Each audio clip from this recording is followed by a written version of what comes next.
Bonjour à toi, bienvenue dans cette nouvelle vidéo, je suis Tatiana Ventose et aujourd'hui ça va être une vidéo un petit peu spéciale puisque c'est un vlog. Attention, pas n'importe quel type de vlog, parce que t'en as rien à battre de ce que j'ai mangé à midi et c'est normal. C'est que samedi dernier je suis allée à Orly avec les gilets jaunes. Vous me direz pourquoi l'aéroport d'Orly, quel peut bien être le rapport avec les gilets jaunes, puisque ce qu'ils dénoncent depuis le 17 novembre c'est quand même surtout la difficulté d'une majorité de gens à finir les fins de mois et le manque de démocratie en France. Justement, l'idée d'une action à Orly, c'était pas pour protester contre la hausse du prix du carburant pour l'avion privé qu'ils ont pas, mais une action qui est à la fois pour défendre le patrimoine qui nous est commun et la démocratie. Si tu suis cette chaîne avec assiduité, tu es déjà au courant. Le gouvernement a fait passer une loi récemment pour privatiser Engie, la Française des Jeux, et ADP, donc les aéroports de Paris. Donc comme d'habitude, ils essayent de faire passer ça dans notre dos, mais pour une fois, ça peut se passer un tout petit peu différemment. En gros, si on est 4,7 millions à signer, le gouvernement sera plus ou moins obligé, je dis plus ou moins parce que bon, avec eux, on s'attend à tout, plus ou moins obligé d'organiser un référendum pour nous demander à tous, nous, tous les électeurs de ce pays,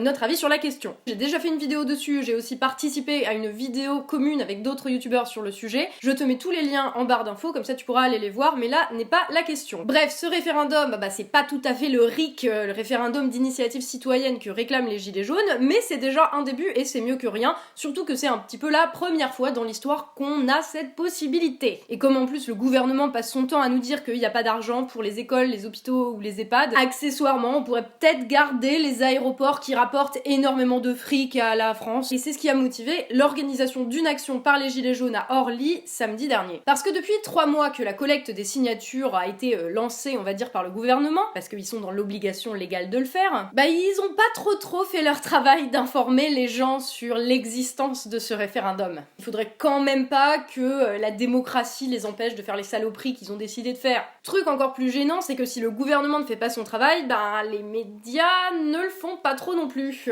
Donc l'idée de ce happening à Orly, je vais vous expliquer en 30 secondes comment ça s'est passé, vous allez voir, c'était de faire un truc un petit peu spectaculaire pour faire en sorte que la presse se pointe et qu'ils en parlent pour que tout le monde soit informé de l'existence de ce truc. Et oui, parce qu'une société qui fonctionne, c'est avant tout une société où les gens sont bien informés et peuvent prendre des décisions en toute connaissance de cause et en conscience. Et donc faire un truc à Orly, ça semblait tout indiqué, il n'y avait même pas besoin d'être très nombreux, mais c'est quand même la raison pour laquelle ça s'est fait avec un timing très précis. Il fallait rejoindre l'aéroport à 13h30, se connecter à un site qui a été fait pour l'occasion avec un compte à rebours qui nous indiquait à 14h pile le lieu exact du rassemblement pour que même si on se retrouvait seulement à 20, on serait tous au même endroit et du coup ça ferait quand même du bruit. Et au final on n'était pas 20, on était plusieurs centaines, ce qui suffit amplement à faire un peu de bruit. Attention, quand je dis bruit, ça ne veut pas nécessairement dire chaos, barricades enflammées, gaz lacrymogène. Pas mal de gilets jaunes qui ont fait signer beaucoup de monde pour le référendum d'initiative partagée, c'était quand même le but de l'action. Il y avait autant de CRS et de police que de gilets jaunes, et pourtant ça s'est passé sans aucune effusion de sang, sans aucune barricade, sans violence, sans œil crevé. C'est possible. Et en plus, la presse était là, et pas seulement des médias alternatifs, mais aussi des chaînes comme LCI et TF1. À titre personnel, j'en ai profité pour essayer de les approcher, ces fameux journalistes, pour leur demander pourquoi, depuis 3 mois, est-ce qu'ils ne parlaient pas vraiment du RIP et des aéroports de Paris, alors que c'est une question fondamentale qui nous concerne tous et qui pourrait contribuer à assurer un petit peu de fonctionnement démocratique dans notre pays. En somme, je suis allée leur demander pourquoi ils faisaient pas leur boulot d'informer les gens. Alors déjà, c'est plus compliqué qu'on ne le croit d'interviewer des journalistes, puisque comme normalement c'est eux qui font ça, ils ont pas du tout l'habitude et ils sont assez mal à l'aise. Mais à ma deuxième tentative, il y en a quand même un qui a accepté. Rebonjour, en fait je suis youtubeuse, je peux filmer ou pas? Moi non merci. C'est juste pour vous demander si vous allez parler du RIP et si vous en avez, pourquoi vous en avez pas plus parlé que ça en fait ces derniers temps, alors que c'est quand même un gros truc, c'est un gros sujet. Ouais, je crois. J'ai pas vérifié tout simplement. Il y a eu un truc énorme au tout début, au moment où le truc a été lancé, et puis très vite plus personne n'en parlait, les médias n'en parlaient plus. C'est souvent ça, c'est pas un complot. Oui, je t'entends. Ouais. C'est pas. Dis-moi. Oui, tu peux. Désolé, je dois faire un direct. D'accord, désolé. Non, mais malheureusement, c'est comme ça avec beaucoup de sujets. Au début, ils en parlent beaucoup. Et après, mais quelle que soit l'actualité, Ouais. c'est vraiment comme ça que ça marche. Mais là, vous pensez que s'il y a 4,7 millions de signatures, ou même s'il y a 1 million, si ça atteint, porte... si ça atteint un chiffre symbolique, par exemple, vous voyez, les 5 million, 10 millions, voilà. Ça, oui, là, on peut dire, tiens, en fait, on fait le point sur... Il n'y a pas besoin que ça atteigne les 5 millions s'il vaut 4,7. Oui, c'est vrai, oui, bah voilà. Mais du coup, si ça atteint 1 million, vous pensez qu'il y a moyen que ça en parle Oui, c'est ça qu'il faut. Il faut un événement, quoi. Parce que sinon, là, il n'y a rien de plus par rapport au sujet qu'on a fait il y a 2 mois, quoi. Ouais, effectivement. Du coup, là, aujourd'hui, limite, c'est l'occasion aussi, quoi. Là, on va en reparler, c'est sûr. Ok, bah merci. Ouais. Et voilà le problème avec les médias résumé en 1 minute. Pour parler d'un truc, il faut que ce soit du spectacle.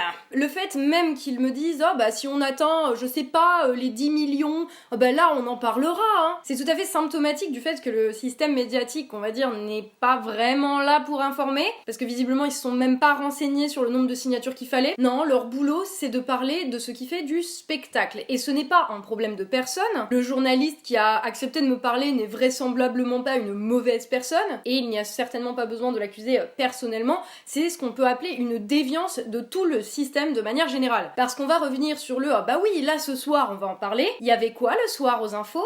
LCI a parlé très rapidement de Orly, mais ce qu'il y avait partout, sur toutes les chaînes, dans tous les journaux, c'était les violences des gilets jaunes à Nantes. Parce que des gens qui défilent dans le calme, ça ne fait pas de clic. Ce n'est pas de la censure, c'est juste que des gens calmes, ça fait pas que les gens vont cliquer dessus et ramener du pognon à BFM TV ou au Monde ou à n'importe quel journal. Et c'est une mécanique qui est extrêmement bien rodée. Dans ce système, il y a des gagnants à divers niveaux et il y a des perdants. Et qui sont les gagnants? Déjà, évidemment, il y a le pouvoir, puisque partout où il y aura du sang, ils pourront l'utiliser pour renforcer le récit négatif sur les gilets jaunes et donc renforcer leur supériorité de pouvoir, puisque c'est eux qui contrôlent la production du récit qui est dominant. Les dirigeants de l'opposition, eux, c'est pas qu'ils vont marcher, c'est qu'ils vont courir.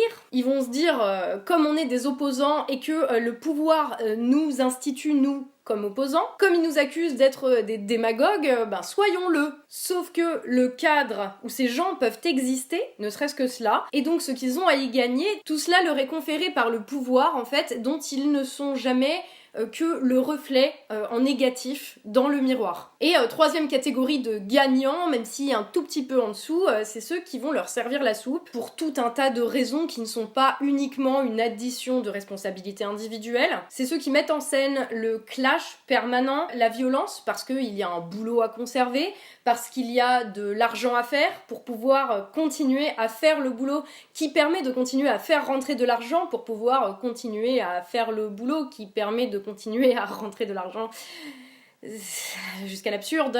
Et de l'autre côté, il y a bien évidemment la majorité, hein, ceux qui y perdent, et à tous les coups, c'est les mêmes, c'est les gens normaux, les citoyens. Ça peut même inclure le journaliste lorsqu'il est hors de sa fonction de représentant du système médiatique d'ailleurs. Et pourquoi tout le monde y perd? Parce que soit les médias ne vont jamais parler des problèmes qui affectent la majorité de la population parce que c'est pas assez buzzable, hein, ça fait pas assez de spectacle, soit quand ils vont en parler, c'est parce que précisément ça va être médiatisable, parce que les gens sont passés un cran au-dessus dans le spectacle et dans la violence, parce qu'ils en avaient marre d'être méprisés en permanence, et commence alors le feu, le sang et la violence. Et seulement à ce moment-là, BFM TV va se dire tiens, il y a une info, et ils vont te balancer ces images terribles en continu pour alimenter ce truc et en profiter pour au passage mépriser encore plus tous ces méchants gens violents qui vont ne pas défiler tranquillement comme des gens raisonnables. Sauf que quand c'était le cas et que toutes ces personnes défilaient justement comme des personnes raisonnables et s'exprimaient comme des personnes raisonnables, BFM ne s'intéressait pas à eux. Et finalement, ce que j'ai vu et entendu à Orly et le traitement médiatique qui a été fait de ça derrière, ça confirme tout cela. Je n'encourage pas à la violence, je ne la justifie pas. Par contre, ceux qui, au lieu de faire leur travail d'information, de réflexion, afin que chaque citoyen puisse s'informer et se faire une idée et s'exprimer sur des sujets comme on le ferait dans une société démocratique normale, ceux qui ne font pas ce travail-là, eux, ils poussent à la violence. Ceux dont c'est le travail de parler des sujets qui sont au cœur de la vie de notre pays, mais qui ne le font pas parce que ça ne vend pas assez de papier, ça ne génère pas assez de clics, ce sont ces gens-là qui poussent à la violence. Les mecs dont c'est le boulot d'expliquer les phénomènes nationaux, internationaux, les les lois, les événements qui touchent directement notre vie quotidienne, mais qui préfèrent parler des clashs entre Benalla et Alexis Corbière sur Twitter. Ces gens, en ne recherchant plus que le spectaculaire, ont fini par confondre la fin et le moyen, le spectacle et la réalité. Eux encouragent, alimentent et poussent à la violence. Et en conséquence, c'est le système lui-même qui va créer une confusion quelque part dans nos têtes à tous sur ce qu'on peut croire ou non dans ce que les représentants racontent. Ce sont eux qui créent la défiance, ils créent le chaos parce qu'ils sont le chaos.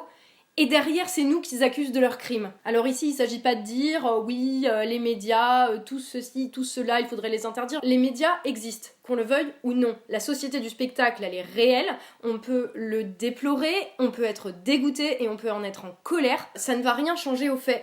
Donc, c'est pas la peine quand ils viennent de les insulter, par exemple, et de les envoyer péter, parce que tout simplement, ça va être utilisé contre nous. Il faut au contraire qu'on soit plus malin et qu'on sache les utiliser, qu'on sache utiliser cette société du spectacle pour la retourner précisément contre le système. Alors évidemment, toi qui es lucide, tu vas me dire, oui, mais si tu veux utiliser les médias, ça veut dire te compromettre, ça veut dire que finalement, c'est le système qui va t'utiliser et te faire faire exactement le contraire de ce que tu souhaitais. Effectivement, c'est un risque. C'est arrivé même à plein de gens très bien intentionnés au départ. Et la limite entre utiliser et se faire utiliser, entre blesser et être blessé, elle est souvent très très fine et on s'en rend même pas forcément compte sur le moment. Mais ce risque, c'est la seule porte de sortie qu'on a. Si tu veux faire mal au système, accepte qu'il te fasse mal. J'aurais jamais pensé placer une référence comme celle-là dans une vidéo un jour. Mais tu vois, plus on sera nombreux à le faire et plus on sera nombreux à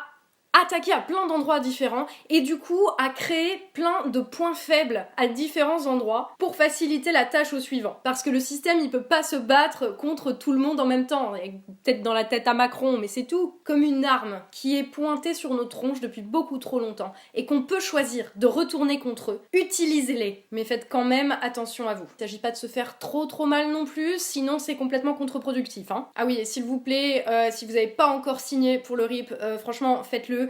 Ça coûte 5 minutes. Faites signer autour de vous si vous le pouvez. Merci d'avoir regardé cette vidéo. Merci aussi bien sûr aux tipeurs qui me permettent de faire ce taf au quotidien. Je vous dis à la prochaine et d'ici là, bien sûr, prenez soin de vous.